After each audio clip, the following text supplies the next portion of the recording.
Selamat tahun baru kepada kita semua. Salam juga dari istri saya. Beliau masih belum bisa datang karena ada mertua saya lagi di sini gitu ya. Jadi waktu-waktu yang pandemiknya kita nggak bisa ketemu sama orang tua, di waktu yang berharga gitu ya. Yang dia akan datang di bulan Maret. Amen. Hari ini kita akan berbicara mengenai bertindaklah hati-hati, sebagaimana topik dari bagian dari jadilah kuat. Nah, untuk itu saya mau mengajak kita dulu untuk membaca firman Tuhan dengan suara lantang. Saya mau mengajak Bapak Ibu untuk bangkit berdiri. Kita akan membaca firman Tuhan bersama-sama. Untuk menghormati firman Tuhan, kita membaca dengan berdiri bersama-sama. Baik, dari Yosua 1 ayat 7 sampai dengan 9. 1, 2, 3. Hanya kuatkan dan teguhkanlah hatimu dengan sungguh-sungguh. Bertindaklah hati-hati sesuai dengan seluruh hukum yang telah diperintahkan kepadamu oleh hambaku Musa. Janganlah menyimpang ke kanan atau ke kiri, supaya engkau beruntung kemanapun engkau pergi. Janganlah engkau lupa memperkatakan kitab Taurat ini, tetapi renungkanlah itu siang dan malam, supaya engkau bertindak hati-hati sesuai dengan segala yang tertulis di dalamnya. Sebab dengan demikian perjalananmu akan berhasil dan engkau akan beruntung. bukankah telah kuperintahkan kepadamu, kuatkan dan teguhkanlah hatimu. Janganlah kecut dan tahu hati, sebab Tuhan Allahmu menyertai engkau kemanapun engkau pergi. Bapak berdoa biarlah kiranya Roh Kudus, Roh Allah yang hidup menuntun kami, menuntun hamba-Mu menyampaikan firman ini, dan juga membuat kami bisa mendapat pencerahan, iluminasi dari kebenaran firman ini, menjadikan mata hati kami terang dan melihat akan pengharapan di dalam janji firman-Mu. Dan biarlah Tuhan juga ada iman yang bangkit untuk merangkul dan melakukan firman-Mu untuk kemuliaan-Mu. Di dalam nama Tuhan Yesus Kristus yang berdoa. Amin. Silakan dulu Bapak Ibu.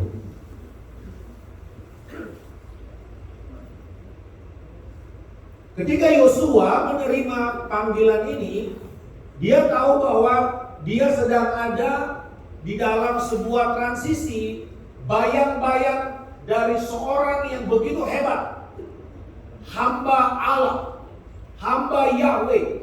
Kata hamba Allah untuk Musa ini hanya satu kali, maksudnya baru Musa yang disebut sebagai hamba Allah. Bahkan Abraham bukan, Ishak tidak, bahkan semua yang lain sebelumnya, bapak-bapak mereka, moyang mereka tidak pernah disebut sebagai hamba Allah.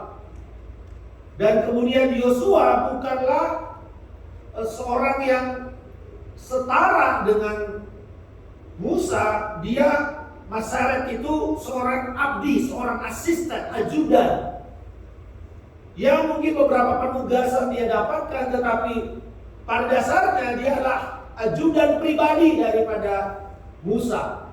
Sehingga ketika Musa meninggal, itu seperti dia mesti mengisi sepatunya Musa itu untuk hidupnya. Dan tentu orang-orang akan cenderung mulai meragukan atau mempertanyakan kredibilitas dan kemampuan dari Yosua. Yosua mungkin sekedar kepala kuat. Dia pernah ikut di dalam misi pengintaian perang, tetapi memimpin seperti Musa yang naik lalu mendapatkan Torah, lalu kemudian mengajar, semua itu tidak pernah dia lakukan. Itu ibarat, saya bisa bayangkan ketika almarhum Kayen meninggal, lalu kemudian Pak Andreas harus memikul beban untuk menjadi gembala sidang. Nama besar dari almarhum kemudian dibandingkan dengan ini. Walaupun Farel mengatakan ojo dibanding-bandingkan, tetap aja orang yang membanding-bandingkan antara pemimpin sebelumnya, antara kepemimpinan yang hebat, dan kemudian sekarang ini pemimpin yang baru datang. Orang akan terus menarik kita dan berusaha menyamakan kita dengan apa yang mereka dapatkan sebelumnya. Kira-kira seperti itu yang dialami oleh Yosua. Lalu kemudian Musa yang sudah mempersiapkan bangsa ini, dan diperlukan kuliah umum dari Ulangan pasal yang ke-6 sampai dengan 28, di mana Musa harus mengajarkan kembali, mengingatkan kembali apa yang Tuhan kerjakan kepada bangsa Israel pada waktu mereka keluar dari perbudakan di Mesir. Karena ini adalah bangsa yang lahir di dalam sebuah karantina terlama di muka bumi. Lockdown terlama di muka bumi, 40 tahun di padang belantara, gak keluar kemana-mana. Dicukupkan oleh Tuhan dengan mana dan burung puyuh. Tetapi mereka tidak bisa hidup di dalam kemenangan yang total seperti yang Tuhan janjikan kepada mereka, yaitu Kanaan. Jadi untuk itu Musa harus mempersiapkan kembali, mengingatkan kembali mereka akan janji Tuhan. Jadi kalau saudara baca Yosua 1, kita nggak bisa lepaskan dari Ulangan pasal yang ke-31. Bagaimana Musa dan kemudian Musa mati lalu Yosua. Jadi ini mesti kita baca sama-sama supaya kita ngerti, oh ini toh kenapa dibilang hambaku Musa telah mati.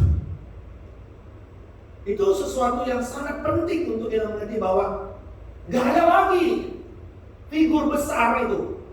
Yang ada Yosua, gitu ya. Dan yang kedua, Yosua ini memiliki sebuah tanggung jawab besar. Mungkin Bapak Ibu yang orang tuanya punya atau saudara punya orang tua yang punya bisnis besar lalu dipanggil Tuhan, dan saudara sebagai generasi kedua yang harus melanjutkan usaha orang tua saudara.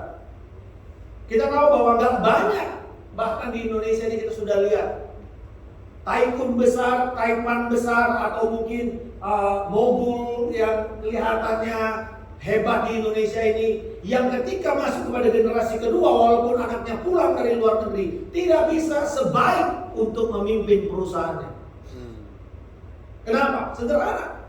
Transisinya nggak baik, dan kemudian cara mendidiknya tidak sama, sehingga kemudian mereka kehilangan apa yang esensi bagaimana melanjutkan usaha itu. Jadi tidak kaget saudara kalau lihat orang tuanya capek-capek dari cungko, mungkin migran ke sini, mulai dari miskin, dari nol, lalu membangun jadi besar. Anaknya kemudian disekolahkan ke luar negeri, balik ke sini, anaknya tidak mau kerja seperti apa yang bapaknya, malah ngurusin anjing, ngurusin kucing. Jadi orang tuanya bilang, aku soro, kapan balik modalnya? Lalu kemudian langsung jadi direktur, nggak mulai dari nol, nggak pernah kerja. Sehingga kemudian generasi kedua, generasi ketiga habis semuanya yang dibangun oleh orang tuanya. Nah saudara-saudara, nggak mengikuti apa yang menjadi pola daripada Alkitab. Orang Yahudi, walaupun bapaknya kaya, anaknya akan tetap mulai dari nol, dari pelayan. Saya ingat ada satu orang kaya di Amerika, keturunan Yahudi. Untuk dia satu kali, dia nggak pernah kasih tahu bahwa dia orang kaya. Dia kerja sebagai pelayan, anak perempuan, sebagai pelayan di rumah seorang rabi di Inggris. Lalu rabi Yahudi ini punya rabi muda yang sedang belajar, namanya Daniel Lapin. Dia dididik, dan Rabi Daniel Lapin ini, kalau saudara bisa nanti Google, orang salah satu yang berbicara mengenai bagaimana mengerti finansial, 10 perintah Tuhan untuk finansial dari konsep Alkitab, Perjanjian Lama. Nah, Daniel Lapin ini kemudian belajar, dan dia di situ melihat, lalu si orang ini kayak seperti pelayan gitu ya, butler atau pelayan lah, pelayan perempuan. Dan dia melayani rabi ini, yang tua ini, dan seterusnya. Sampai kemudian anak perempuan ini bilang begini sama Lapin, baik nanti kalau misalnya kamu ke Amerika, mampir ke rumah saya ya, gitu. Oh iya boleh, kapan-kapan saya juga sebenarnya dari Amerika, teman. Saya juga sedang belajar di rabi ini di London. Udah, mulai dan kemudian dia bilang, nanti betul loh, kalau ini kasih tahu ya. Kalau nanti bapak mau pulang, nanti mungkin saya kasih tahu sama orang tua saya untuk bapak dijemput. Oke. Nah dia pikir, ini cuma anak pelayan lah ini. Ya, pelayan gimana sih? Dia udah bayangkan ya orang pelayan, migran, bagaimana sih dia mungkin kaya di rumah, di tanah kelahirannya, nggak mungkin. Jadi dia sudah bayangkan sosok tertentu dari perempuan. Lalu kemudian dia pulang, dan dia ingat, dan dia bilang, oke, saya akan visit orang tua kamu. Ketika dia mendarat di kota kecil itu, dia mendarat, dia disamperin, dia bilang, mana orang yang nyariin saya? Tiba-tiba ada orang yang pakai jas, mampir mengatakan, Bapak, Daniel Lapin, ya, ayo. Dia bilang, mana? Dia buka limusin panjang. Bilang, Bapak masuk sini. Gak salah ini. Loh, Bapak kan tamunya. Dia bilang nona ini ya. Iya masuk Pak. Dia bilang, aduh ini orang jangan-jangan ini mau nipu gua atau gimana ya, bikin wah saya sepertinya keren, first impression gitu. Dan dia bilang, ya masuk. Dia duduk, dia bertanya-tanya, sudah pergi kemana gitu. Kok lama-lama makin arah-arahnya kok makin ke arah pedalaman gitu. Tapi tiba-tiba dia kaget setelah dari hutan. Wah, dia lihat seperti kastil. Ya, saudara bayangkan rumah-rumah gede yang halaman luas. Dan dia bilang, ini saya kemana? Loh, Bapak tamunya nona itu kan? Ya udah Pak, tenang aja. Sampai di sana, dibuka dia celingak-celinguk, dia ketakutan. Dan nggak lagi yang pakai jas hitam, buka pintu, selamat datang Pak Daniel. Jadi bilang, Ini benar rumahnya ini? Oh iya. Sebentar saya kenalin sama bapaknya. Dan turun bapaknya. Rangga, udah dipeluk akhirnya cipika-cipiki duduk. Dan dibilang, mungkin bapak kaget. Iya, bapak betul. Orang tua dari rumah, iya, itu anak saya. Loh kenapa bapak suruh anaknya jadi pelayan? Karena dia besar sebagai orang Yahudi di Amerika, dia nggak pernah punya akar Yahudi, Pak. Jadi saya akan mengajar dia bagaimana prinsip Torah itu kepada orang yang mengerti. Dan dia dididik dengan benar. Dan dia melayani, Pak. Dan saya baru ngerti itu konsep itu ketika Hagar jadi budaknya Sarah. Hagar itu siapa? Princess di Mesir. Princess. Karena kemudian Ismail jadi apa? Prince. Jadi untuk mendapatkan didikan yang benar, dia pergi ke sumber yang benar. Walaupun harus jadi nol, dari nol.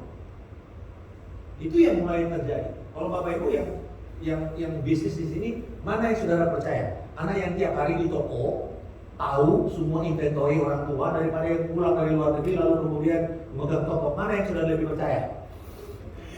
Orang tua yang tahu, dia bilang, ini anak yang tahu ini semua, dia bisa hafal semua inventory gitu.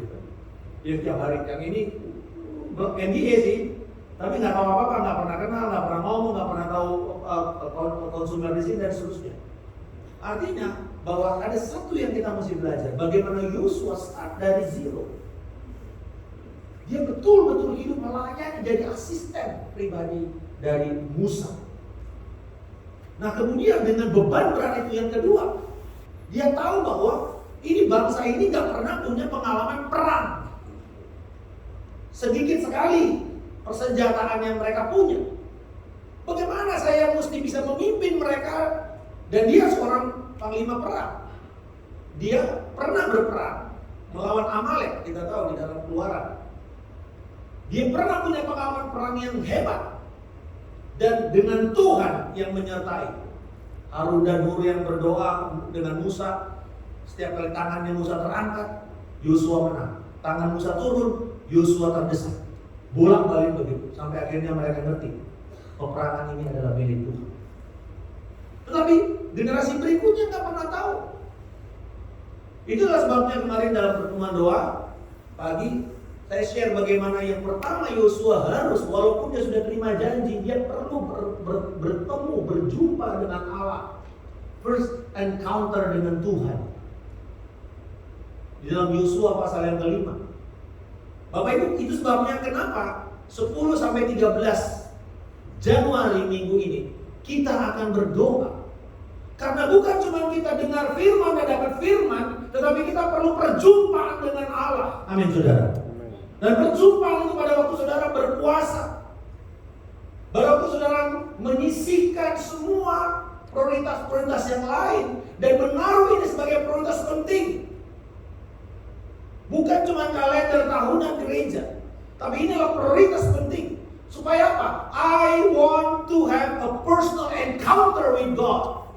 Perjumpaan pribadi dengan Tuhan. Mengalami Tuhan dalam hidup saya. Bukan cuma itu, bukan cuma 4 hari. Tapi kalau itu terjadi saudara, maka kemudian kita akan memiliki sebuah keyakinan, membangun dan keyakinan akan perjumpaan kita dengan Tuhan. Nah saudara, dengan dua ini, dia pemimpin yang baru, dia tidak punya kekuatan tentara yang hebat. Apa makanya janjinya? Kalau saudara baca dari ayat 1 sampai dengan 5, di situ Tuhan menjanjikan sebuah warisan. Karena kitab Yosua itu adalah sebenarnya kitab pembagian warisan bangsa Israel kepada tanah Kanaan itu. Dari 13 sampai 20 saudara lihat itu pembagian warisan. Tetapi persoalannya adalah ini, kenapa dikatakan 3 kali? Jadilah kuat dan berani. Hazak wa emas. Hazak wa emas. Kenapa? Ini 2 kata yang selalu dikuplet, tetapi sebenarnya kata ini banyak ditemukan untuk orang-orang Israel yang harus maju berperang. kuat dan teguhkanlah hatimu. Kenapa Bapak Ibu? Kenapa dibilang harus kuat dulu? Kenapa harus punya keteguhan hati dulu? Karena ini, menjadi kuat dan teguh hati sangat penting untuk menikmati warisan Allah yang telah dijanjikan kepada kita. Bapak Ibu, kata courageous itu sebenarnya diterjemahkan lebih baik sebagai teguh hati. Karena ini berbicara mengenai resoluteness, sebuah ketetapan hati. Karena apa? Kenapa dua hal ini penting untuk disampaikan dulu sebelum yang nanti penting yang ketiga? Dua hal ini memperlihatkan akan berita dari Allah. Satu, Yosua dengar baik, Israel dengar baik. Warisan yang kuberikan kepadamu ini dijaga ketat oleh bangsa-bangsa yang tidak mengenal Tuhan. Bapak Ibu, Efesus pasal yang pertama ayat 3 berkata, kita telah menerima seluruh warisan ilahi yang ada di sorga. Dia pakai tawa auris yang sudah lalu, sudah ada, sudah diterima. Persoalannya sekarang sama, bahwa warisan tanah Kanaan bagi Israel itu sudah diberikan Allah kepada mereka. Tetapi ada persoalan di sana, dijaga ketat oleh bangsa-bangsa asing yang tidak mengenal Tuhan. Bapak Ibu, semua janji Allah yang kita terima setelah kita dilahirkan kembali itu milik kita. Amin saudara. Di dalam Kristus itu milik kita. Tetapi persoalannya adalah apa? Dijaga ketat oleh dunia dan segala penguasa dunia ini. Saudara kira iblis akan dengan gampang memberikan kepada saudara keluarga yang rukun, anak-anak yang takut akan Tuhan? Saudara pikir bahwa iblis dengan gampang akan memberikan pasangan hidup yang hidupnya sungguh-sungguh berkenan kepada Allah? Saudara pikir bahwa iblis akan gampang memberikan kepada saudara peningkatan, keberhasilan, keuangan, kelimpahan begitu saja? Gak akan saudara, dengar baik.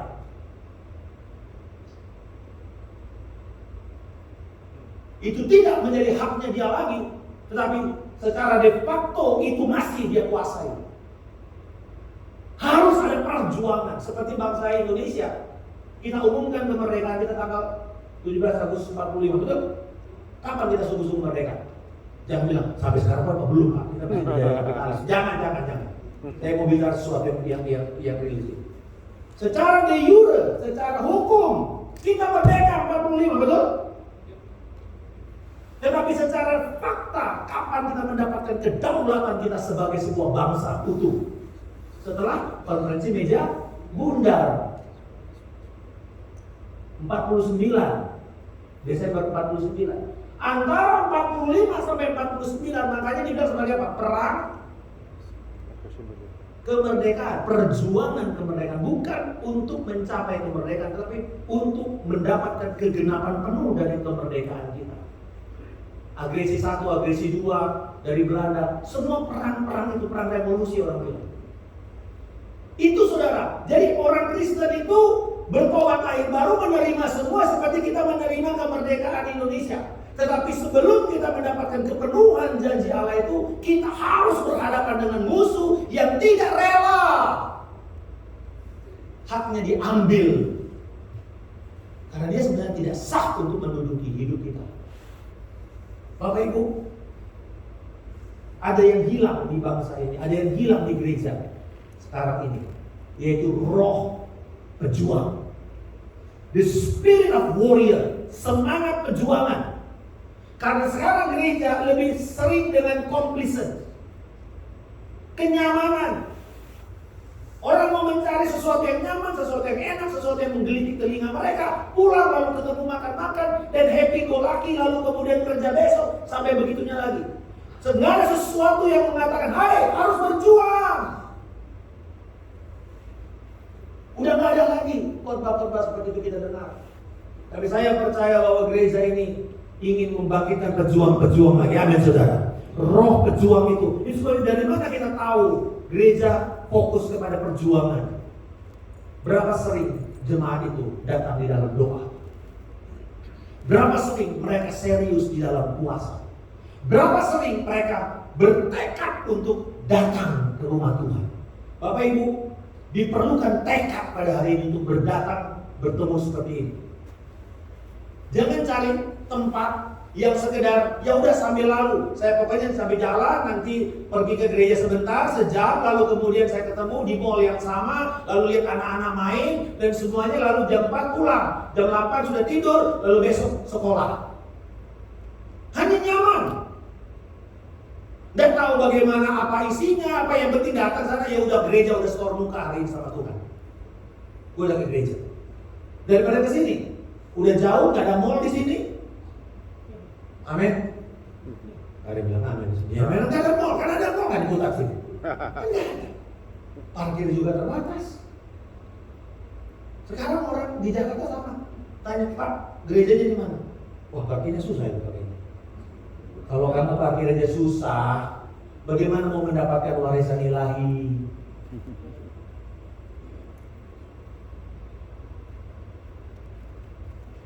Saya nggak mau membawa kita ke zaman dulu.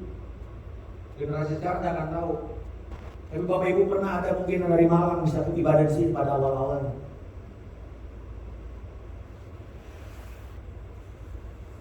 Commute 20, 30, 40 kilo. Hanya untuk beribadah dan untuk berkumpul dengan komunitas yang Tuhan tetapkan. Gereja lokal yang Tuhan berikan. Kalau sekarang berapa langkah aja dari ada di situ ya. Nggak tahu mau bagaimana, apa yang diajarkan, apa semua. Oh ya, karismatik kok itu sama kok. Sama nggak dengan saudara? Apakah tempat itu akan menolong saudara untuk memenuhi panggilan Allah yang khusus kepada hidupnya?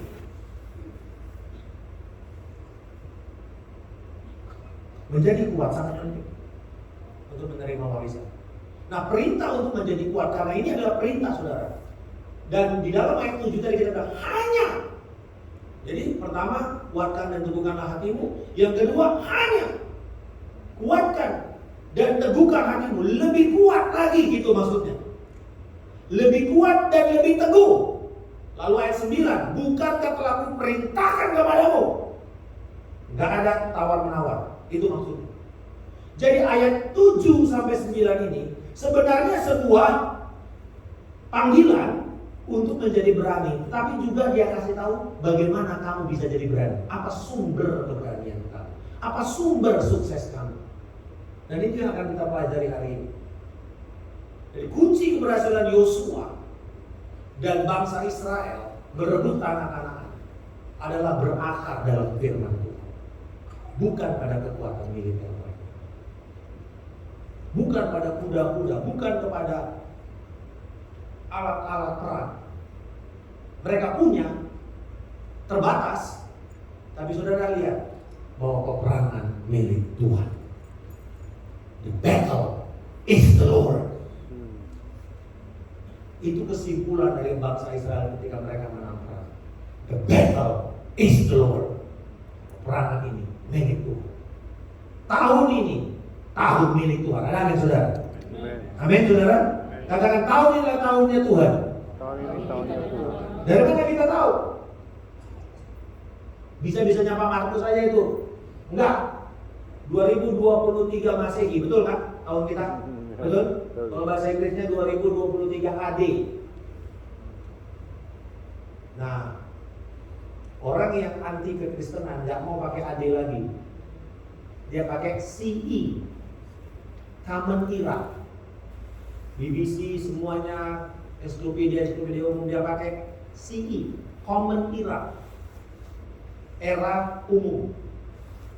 Mereka tolak saudara AD, karena AD dari bahasa Latin yang artinya Anno Domini, di dalam tahunnya Tuhan kita. Kan DC itu Devere Christi, sebelum Kristus. Jadi peradaban manusia itu dibelah oleh Allah sebelum Kristus datang dan menjadi inkarnasi Allah di dunia ini. Dan sejak Kristus lahir, apa yang Tuhan lakukan di dalam dunia ini? Di dalam tahunnya Tuhan kita. Jadi tahun 2023 itu tahunnya Tuhan bukan? Yes. Amin saudara. Amin. Maka Tuhan berjanji Immanuel, aku akan menyertai kamu, Tuhan akan menyertai kita. Amin. Kenapa kita mesti takut? Pertanyaannya, apakah Tuhan sungguh menyertai saudara? Apakah saudara sadar Tuhan ada bersama saudara? Kalau saudara masih bertanya itu, jangan kaget kalau tahun 2023 saudara akan cemas terus. Karena tidak ada yang pasti selain ketidakpastian. Yang pasti adalah yang tidak pasti. Orang bersandar kepada kripto, orang bersandar kepada Bitcoin, jebol semua 2 tahun terakhir, 3 tahun terakhir. Anak-anak muda yang bangga pertamanya invest, kemudian dia dapat nangis-nangis sekarang bangkrut. Kenapa? Gak pasti. Saudara, karena ini bahwa keberhasilan sebagai orang percaya itu merupakan perkara rohani. Itu bukan cuma sekedar hitung-hitungan bisnis. Gak bisa saudara, semua. Ada yang mengatakan ini gak mungkin orang bisa berhasil. Enggak tuh, ada yang berhasil. Tetapi dengan baik, semuanya terkait dengan derajat ketaatan kita kepada Allah dan firman. Pertanyaannya selalu sederhana. Apakah kita semakin mentaati firman Tuhan? Apakah kita hanya mentaati firman yang kita suka? Yosua 1:7 ini dikatakan, kuatkan dan teguhkan. Kenapa? Karena ini intinya. Supaya kamu bertindak hati-hati. Katakan sama-sama, bertindak hati-hati. Bertindak hati. Ini ada 2 kata kerja sebenarnya. Bertindak, lalu kemudian artinya melakukan semua, observing, lalu kemudian do it, obedient. Tapi NIV menerjemahkan jadi 1 kata, bertindak hati-hati. Bapak Ibu, apa maksudnya? Kenapa kita disuruh kuat? Karena ini. Karena kita harus kuat dan harus punya ketabahan hati untuk melakukan firman Tuhan. Bertindak hati-hati dikatakan mentaati firman. Coba perhatikan baik-baik Bapak Ibu. Di dalam ayat yang ke-7 dan 8 ada 3 kali yang berkaitan dengan firman. Pertama dia bilang, kamu harus bertindak hati-hati memenuhi kitab hukum, Torah. Yang kedua, kitab Torah, Sefer HaTorah. Yang ketiga, semua yang tertulis di dalamnya. Jadi bayangkan saudara, bukan cuma hukumnya, tetapi kitabnya juga, maksudnya seluruh yang ada di kitab itu dan semua yang tertulis di sana. Bapak Ibu, Alkitab kita bukan restoran Padang. Kalau kita makan restoran Padang, ditawarin semua, kita bisa pilih mana yang kita suka. Gak bisa.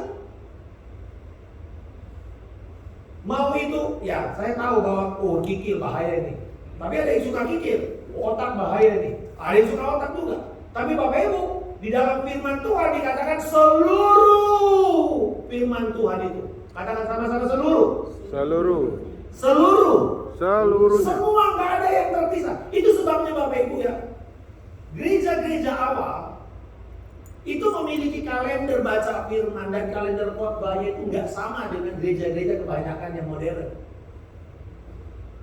Karena mereka mengikuti jejak perjalanan Yesus dari mulai menunggu datangnya Mesias, Advent, masuk ke Natal, lalu kemudian masuk ke Epifani, lalu kemudian mulai pertumbuhan Yesus dan kemudian pelayanan Yesus, lalu kemudian Yesus sampai mati dan dikuburkan, bangkit, lalu kemudian terjadi pencurahan Roh Kudus, lalu terjadi persebaran gereja dan aniaya dan menunggu kedatangan Yesus untuk kedua kalinya. Di dalam perjalanan begini, saudara lihat, semuanya mesti kita lewati. Itu yang namanya diet yang komplit secara firman Allah. Gereja perlu tahu semua perjalanan ini. Bukan cuma nggak suka nih khotbah yang beginian nih. Maunya khotbah bagaimana berhasil, bagaimana sukses, bagaimana menjadi hebat, bagaimana ada pengembangan diri dan seterusnya. Kalau kita cuma makan itu saja, kapan makan yang lain? Kapan otot-otot lain dikembangkan? Bapak Ibu, kita harus percaya seluruh janji Allah ini bisa kita lihat dan kita nikmati. Jangan cuma apa yang kita suka yang kita lakukan. yang kita mau dengar. Bukankah itu yang menjadi ciri daripada manusia akhir zaman? 2 Timotius pasal yang ketiga. Mereka hanya mencari pengajar-pengajar yang memuaskan telinga mereka. Sedang dengan teori konspirasi. Cari hamba Tuhan yang cerita tentang konspirasi. Leto-leto itu Illuminati. Segitiga lalu ada 2 mata. Leto-leto. Kacau banget. Senang dengan teori-teori kayak gitu. Apa saja yang saudara senang, iblis akan tawarkan dan kelihatannya cocok. Cocok kalau gitu. Dulu COVID-19, COVID-666. Semua orang ketakutan.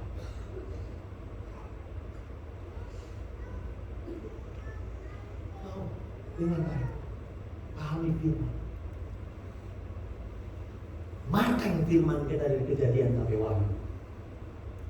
Jangan cuma senang baca bagian tertentu firman saja. Dan saya percaya gereja harus tumbuh dengan itu. Bapak Ibu, saya senang kalau diundang di gereja-gereja mainstream. Karena biasanya udah dikasih ayat. Pak, khotbah dari ayat ini. Kalau kita kan ngomongnya, ya terserah Roh Kudus saja Pak. Iya betul, tapi Roh Kudus juga tertib. Gak asal japlak. Dengan itu, kita berjuang sungguh-sungguh mencari kebenaran yang Tuhan sudah singkapkan dari firman untuk makan itu. Dan di situ saya belajar mempersiapkan khotbah, mengubah hidup saya sebelum mengubah jemaat.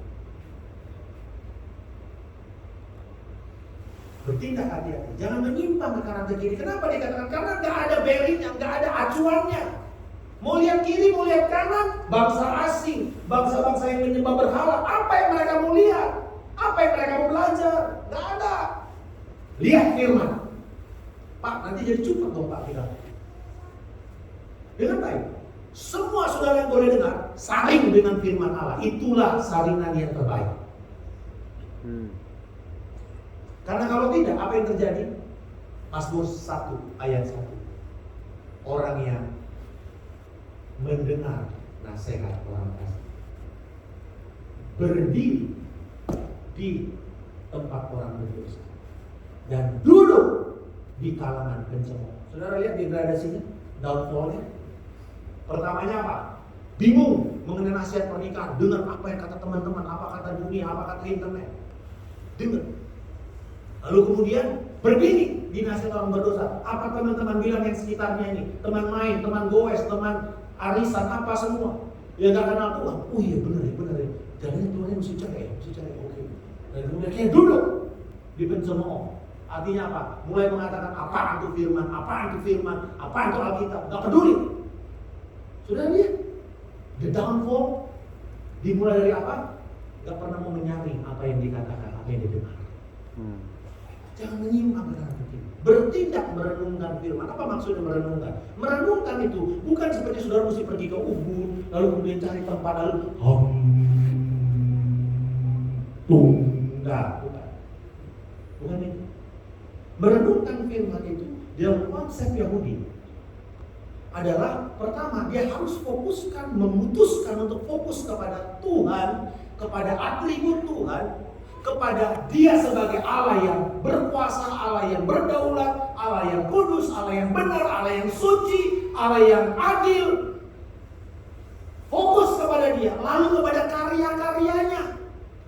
Apa yang Tuhan sudah kerjakan kepada kita, baik di dalam firman maupun di dalam apa yang kita lihat di dalam perjalanan sejarah manusia. Daud punya keyakinan berperang melawan Goliat, itu dia bilang apa? Tuhan menolong saya pada waktu saya melawan serigala. Tuhan menolong saya. Dan sekarang saya punya keyakinan Tuhan juga akan bersama-sama saya. Dan saya tahu masa depan saya aman di tangan Tuhan. Memikirkan itu dulu. Lalu memperkatakan dengan suara lantang. Berapa dari kita kalau baca Alkitab membaca dalam hati? Saya mau mengajak kita mengubah. Kalau kita mau merenungkan firman, kita mesti ngomong itu keras-keras. Dosen saya di sekolah Alkitab terakhir-terakhir ini bilang gini, Markus, kalau kamu mau khotbah dari Alkitab, mau perjanjian lama, perjanjian baru, kamu baca bahasa aslinya dan baca minimal 50 kali. Kalau enggak, kamu jangan khotbah. Kamu sudah bilang, oke itu hukum Taurat, Pak. Kamu baca keras-keras, nanti kamu akan tahu. Betul, waktu kita baca, wah kota ini udah mulai mumet, udah mulai. Tapi kemudian tiba-tiba, Tuhan mulai kasih tahu, ini loh pengertiannya. Firman itu berbicara. Perkatakan, tapi bukan perkatakan seperti mantra. Perkatakan berulang-ulang dengan lantang karena iman timbul dari pendengaran akan firman Kristus. Baca. Saya kayak anak SD kalau baca buku teks. Lagi nyiapin kuliah atau apa, saya baca keras-keras. Kayak anak SD sudah. Saya baca keras-keras. Tetapi dengan begitu, saya tahu apa yang saya sedang renungkan dari materi yang saya sedang baca. Baca. Jangan cuma baca dalam hati. Baca keras-keras. Dan di Yosua dikatakan hasilnya adalah berhasil. Nah ini keberhasilan, keberuntungan dan penyertaan Tuhan. 7, 8, 9 itu kamu akan berhasil dan kamu beruntung dan Tuhan akan menyertai kamu kemanapun kau pergi. Bapak Ibu, saya mau kasih yang terakhir. Keberhasilan dan keberuntungan terjadi dalam hidup kita pada waktu kita pusatkan diri kita kepada Allah dan ketaatan firman Dia. Jadi fokus orang benar bukan keberhasilan keberuntungan finansial, tetapi kesucian dan ketaatan.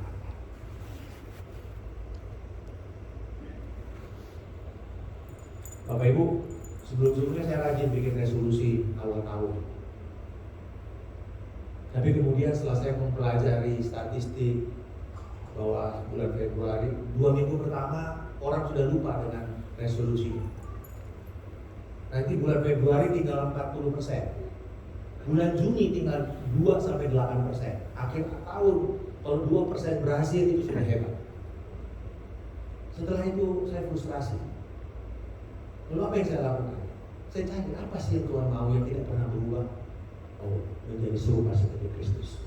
Kalau hari ini Bapak Ibu baca terima renungan dari Pak Andreas, bahwa hidup kita itu dipanggil untuk menjadi serupa seperti Kristus. Itu daily resolution kita. Karena sewaktu kita berubah seperti Kristus, pernikahan kita akan mengarah seperti apa yang Kristus inginkan. Keuangan kita, kesehatan kita. Tadi saya duduk lama dengan Pak Yamin dan mengatakan bahwa seringkali kita ini hancur sakit sendiri karena kita nggak tahu bahwa bagaimana Tuhan merancang operasi tubuh kita dan organisme tubuh kita itu. Kita hanya mau makan apa yang kita suka dan akhirnya binasa. Kita nggak tahu cara kerja tubuh kita ini. Jadi akhirnya orang mesti beli survei assessment genomik, mungkin 20-30 juta untuk tahu DNA saya apa, lalu bagaimana, apa yang saya mesti makan, apa sakit penyakit yang bisa mengancam saya, dan seterusnya. Why? Saudara, kita nggak pernah tahu dan kita tidak pernah mau tahu bagaimana Allah merancang dan mengerjakan tubuh kita ini. Bapak Ibu, kesehatan pun karena apa? Kesucian dan ketaatan kita kepada firman. Sanctification process itu adalah perjuangan kita seumur hidup kita sampai nanti kita dipermuliakan. Everyday tetapkan, teguhkan hatimu untuk engkau mengatakan saya akan menjadi seperti Kristus.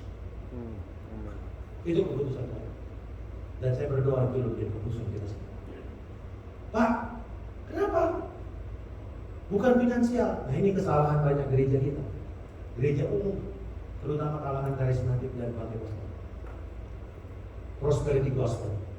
Fokusnya beruntung dan berhasil. Tapi mari kita lihat keberhasilan dalam bahasa Ibrani. Salah, bukan Muhammad Salah ini ya. Itu pemain sepak bola. Salah, prosper, beruntung.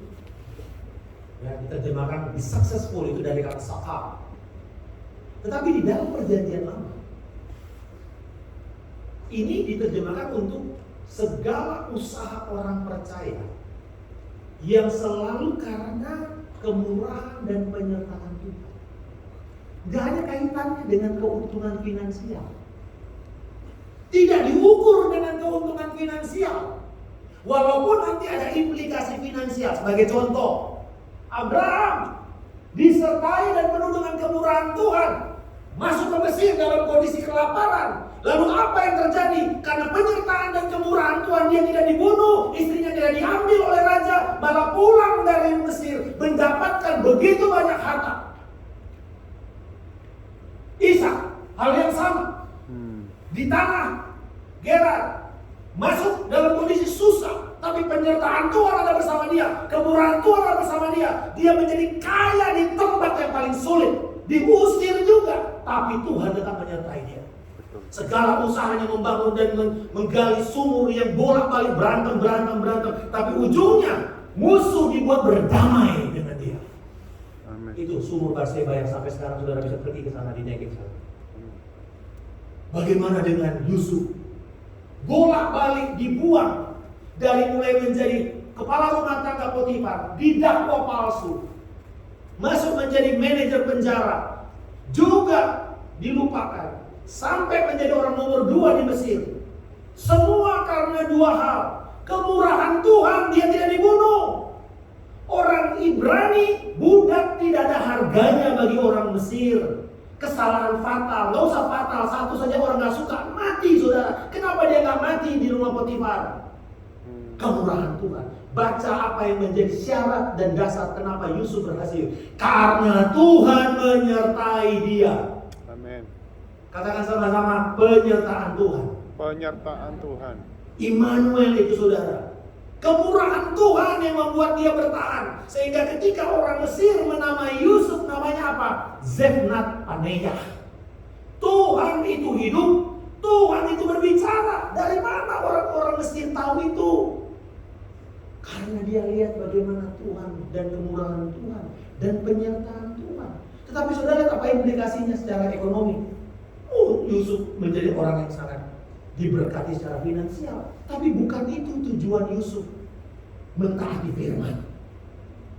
Bapak Ibu, ini orang percaya itu harus punya tekad, moto seperti Roma 11 ayat 32. Itu apa ini? Ayat 33 apa? Segala sesuatu dari Tuhan, oleh Tuhan, untuk kemuliaan Tuhan. Betul? Betul. Apa yang dilakukan oleh orang Kristen sekarang? Segala sesuatu dari Tuhan. Mau berkat dari Tuhan kan? Haleluya. Oleh Tuhan. Penyertaan Tuhan harus bersama-sama dengan saya. Tapi untuk saya hasil. Dari Allah. Oleh Allah. Untuk saya. Makanya binasa saudara. Waktu belum diberkati, berjuang, berdoa, setia, puasa, mentaati firman, melayani Tuhan, diberkati dengan proyek-proyek besar, lupa semuanya dan binasa. Lebih jujur orang fasik dari gue, oleh gue, untuk gue. Itu cengli sudah, jujur.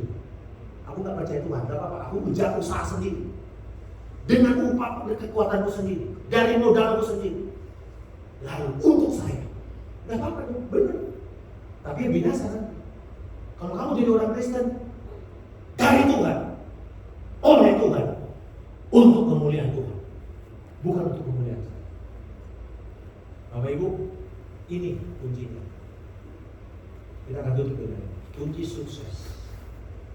Hidup terletak pada fokus yang intens kepada Allah. Mari kita intensifkan fokus kita kepada Tuhan sepanjang 2023 ini. Kita mau moving together, konsisten dengan kesetiaan Tuhan. Ingat selalu kesetiaan Tuhan dan firman yang Dia nyatakan. Apa maksudnya firman yang dinyatakan? Bapak Ibu, apa yang saudara dapat dalam renungan pagi saudara? Apa yang Tuhan bicara lewat gereja melalui pemberitaan hari ini? Apa yang Tuhan katakan sebagai gerakan yang Tuhan berikan lewat gereja ini sepanjang 2023, moving together. Maka itulah pernyataan Allah kepada gereja GKPB. Mungkin gereja lain enggak apa-apa, jangan hakimi. Apa yang Tuhan beri kepada saudara itu yang kita perjuangkan sampai menjadi kenyataan. Ada amin, saudara? Makanya besok hari Selasa itu akan kita perlihatkan, kita akan tunjukkan tekad kita untuk kita datang setiap malam, datang doa. Saudara, masih ada hibridnya nggak Pak? Saya nggak dikasih tahu ada hibridnya. Nggak ada. Nah, dengar baik ini. Aduh, saya nyesel karena saya udah balik, saudara. Tapi saya akan berdoa puasa. Dengar ini. Online service bukan opsi, tapi fasilitas gereja. Sehingga memudahkan mereka yang sakit, mereka yang di luar kota, mereka yang mungkin tidak mampu untuk bisa datang, mereka bisa menikmati ibadah kita. Tapi bukan pilihan. Karena pilihan kita adalah datang ibadah secara ragawi. The moment saudara pikir bahwa ibadah online adalah sebuah pilihan, gak akan muncul ke sini mau yang khotbah itu malaikat, gak akan muncul, saudara. Tapi biar saudara tahu itu fasilitas, bisa dipakai, bisa nggak dipakai. Karena yang penting adalah saya bertemu dengan Allah. Jemaat Tuhan, saya berdoa, kalau saudara membuat tekad, bulatkan tekad saudara. Ayo kita lakukan firman yang Tuhan singkapkan lewat pemberitaan firman, lewat apa yang dikatakan oleh tim pengembalaan, apa yang disampaikan di dalam materi kontak. Kita pegang itu dan minta perjuangkan itu terjadi. Amin. Di dalam tahun ini. Amin. Dalam hidup kita berikan kemuliaan kepada Allah. Mari kita bagi dulu. Mari kita bagi dulu. Saya tahu bahwa ini lagu lawas saudara, bukan karena saya